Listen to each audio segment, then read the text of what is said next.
क्या होगा अगर सूरज अचानक से गायब हो जाए? 1 घंटे के लिए, 1 दिन के लिए, 1 महीने के लिए या फिर 1 साल तक अगर गायब रहे तो क्या होगा? ये कहानी तो ज़रूर है, पर अगर किसी भी तरह ये असल में हुआ तो क्या होगा?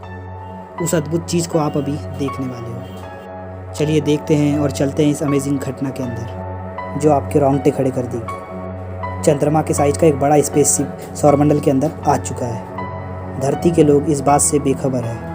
ये स्पेसशिप है एक दूर के तारामंडल में रहने वाले एलियंस का, जो कि सूरज को लेने आए हैं। वो डायसन स्फीयर नाम के एक एडवांस मशीन ले आए हैं, जिसकी मदद से वो सूरज को अंदर डालकर अपने सौरमंडल में ले जा रहे हैं। सूरज ही वो चीज़ है जो अपनी गुरुत्वाकर्षण बल की वजह से धरती को अपने चारों तरफ घुमाता रहता है। पर अब जैसे ही उन्होंने सूरज को अपनी जगह से हटाया, वैसे ही सौरमंडल के सारे ग्रह मंगल, बुध, धरती, बृहस्पति, ये सब अपनी जगह से हिलकर अलग अलग हो गए हैं और अब अंतरिक्ष में दूर इधर उधर घूम रहे हैं। और अंतरिक्ष में अब धरती बिना किसी कंट्रोल के तैरने लगी है। अब कोई सूरज नहीं है जो उसे कंट्रोल में रख के एक सिस्टम में रख पाए। धरती के एक साइड दिन का समय चल रहा है और अभी सब कुछ नॉर्मल दिख रहा है। आसमान में भी सूरज सही सलामत दिख रहा है। पर धरती पर किसी को नहीं पता कि सौरमंडल के सबसे इम्पोर्टेंट एलिमेंट को किसी ने चुरा लिया है। ये इसलिए क्योंकि सूरज की लाइट को धरती पर पहुंचने में करीब 8 मिनट 20 सेकंड लगते हैं। उधर एलियंस सूरज को अंतरिक्ष से ले जा चुके हैं, पर धरती पर इसका प्रभाव ठीक 8 मिनट 20 सेकंड बाद होगा। 8 मिनट 20 सेकंड बीत चुके हैं। धरती पे अचानक से अंधेरा छा गया। अचानक से 1 सेकंड के अंदर रात हो गई और आसमान के सारे तारे अब साफ साफ दिखने लगे हैं, क्योंकि सूरज का कोई लाइट नहीं बचा जो तारों को ढक पाए। चांद और बाकी ग्रह भी दिखाई देना बंद हो चुके हैं, क्योंकि जैसा कि आपको पता होगा, चांद का अपना कोई लाइट नहीं है। सूरज का लाइट जब उस पर पड़ता है तभी हमें वो दिखता है, पर क्योंकि अब सूरज गायब हो चुका है, इसलिए चांद भी नहीं दिख रहा है। इस घटना का असर सबसे भयानक तरीके से पेड़ पौधों पर पड़ रहा है। सूरज के लाइट की हेल्प से पेड़ पौधे जिंदा रहते थे। ये एक प्रोसेस चलता था जिसे हम फोटोसिंथेसिस कहते हैं। पर जैसे ही सूरज गायब हुआ, अब लाइट नहीं है, इसीलिए पेड़ पौधे ऑक्सीजन नहीं प्रोड्यूस कर पा रहे हैं। 1 घंटे बीत चुके हैं। आधी दुनिया को समझ नहीं आ रहा है कि आखिर ये हो क्या रहा है। जहाँ रात थी वहाँ भी खबर पहुँच चुकी है कि धरती के दिन वाले साइड में भी रात हो चुकी है। पूरी दुनिया इस घटना से हैरान है।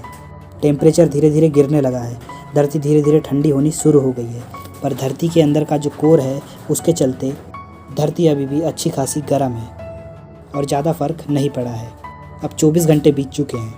हर कोई सूर्योदय की उम्मीद कर रहा है। सुबह के 8 बज गए हैं। अब तक कोई सूरज नहीं निकला। गवर्नमेंट भी कुछ नहीं कर पा रही है, क्योंकि ये घटना इंसानों के हाथों में नहीं है। तापमान भी 8 डिग्री सेल्सियस तक नीचे गिर गया है। पेड़ पौधे और जानवर अचानक से बदलते इस मौसम के चलते कमज़ोर होना शुरू हो गए हैं। सारा सिस्टम नष्ट हो चुका है, पर समंदर के अंदर के जो जीव है उन्हें कुछ चेंजेस नहीं दिख रहे। उनके लिए उनकी दुनिया अभी भी वही है। अभी भी जगह जगह पर थोड़ी गर्मी बची हुई है, क्योंकि धरती के वायुमंडल की एक खासियत है कि वो सूरज से मिलने वाली गर्मी को कुछ दिनों के लिए अपने अंदर रख सकता है, जिसके चलते ऐसी नौबत नहीं आए कि हर जगह बर्फ ही बर्फ हो जाए। पर ये स्टोर्ड गर्मी भी सूरज के बिना सिर्फ 3-4 दिन ही जिंदा रह सकती है। 7 दिन बीत चुके हैं। अभी भी धरती पर अंधेरा छाया हुआ है और तापमान माइनस में पहुंच गया है, -20 डिग्री सेल्सियस। जिसका डर था वही हुआ। 0 डिग्री सेल्सियस में पानी भी बर्फ़ बन जाता है, पर अब पूरी दुनिया में टेम्परेचर -20 डिग्री सेल्सियस है, इसीलिए पानी लिक्विड यानी तरल रूप में मौजूद नहीं है। टीवी और इंटरनेट अचानक से बंद हो गए हैं, क्योंकि वह सैटेलाइट जिसे सूरज की रोशनी से पावर मिलती थी, सोलर पैनल के जरिए उसकी पावर ऑफ हो गई है।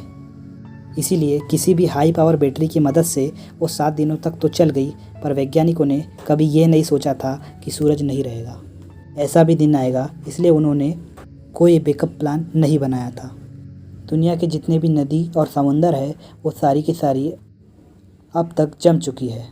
20 डिग्री टेम्परेचर के चलते पूरी दुनिया की बिजलियां चली गई है, क्योंकि जिस डैम के पानी से बिजली बनती है वो अब जम चुके हैं। इसीलिए मोबाइल फ़ोन टावर्स भी बंद हो चुके हैं और लैंडलाइन फ़ोन भी बंद है, क्योंकि इस दुनिया को ऑन रखने वाली बिजली अब गुल हो चुकी है। सिर्फ कुछ ही जगह पर बिजली बची है, जहाँ पर दूसरे माध्यमों से बिजली बनाया जाता है। पर धरती का पूरा सिस्टम इधर से उधर होने के कारण वो भी कुछ दिनों में बंद ही होने वाला है। पेड़ पौधे अब तक मर चुके हैं, क्योंकि बिना फोटोसिंथेसिस के वो इतने दिनों तक ज़िंदा नहीं रह सकते। पेड़ पौधों को खाने वाले जानवर भी मरने लगे हैं, क्योंकि पेड़ पौधे अब अपने आप को ज़िंदा नहीं रख पा रहे हैं। और सूख रहे हैं, जिसके चलते पूरी धरती पर इसकी कमी हो गई और इतने भी पेड़ अब नहीं बचे हैं जिससे सारे इंसानों को खाना मिल पाए।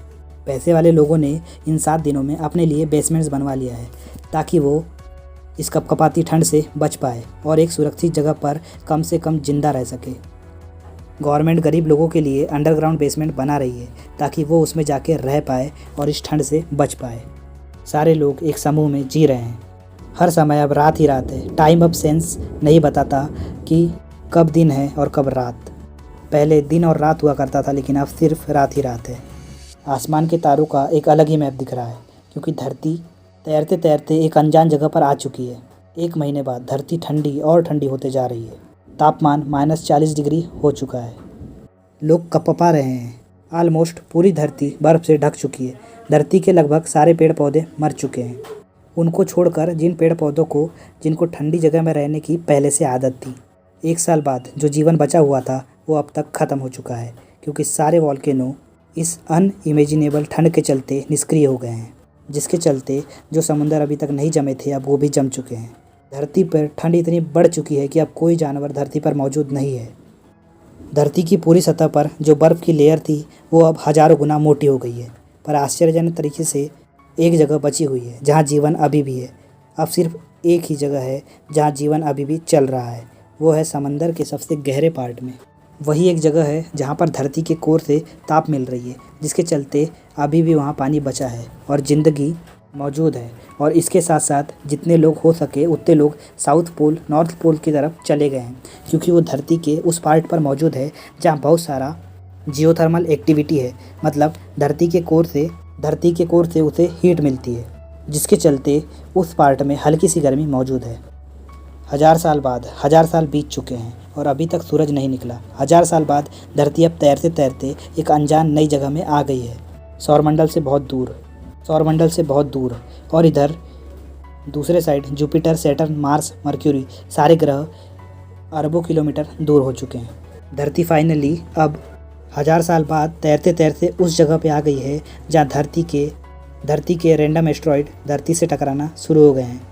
अंतरिक्ष में तरह तरह के एस्ट्रॉयड्स घूमते हैं और बहुत खतरनाक रेडिएशन भी आते रहती है, जो कि धरती को कभी भी हीट कर सकती है। अपने इस सफ़र में धरती बहुत तेज़ी से आते हुए एस्ट्रॉयड से टकरा गई और अब सब खत्म हो गया। पर दुखी होने की ज़रूरत नहीं है दोस्त, ये सिर्फ एक हाइपोसिंथेसिस यानी कि एक कल्पना है। पर असल में धरती हमेशा सूरज से बंधी हुई होगी।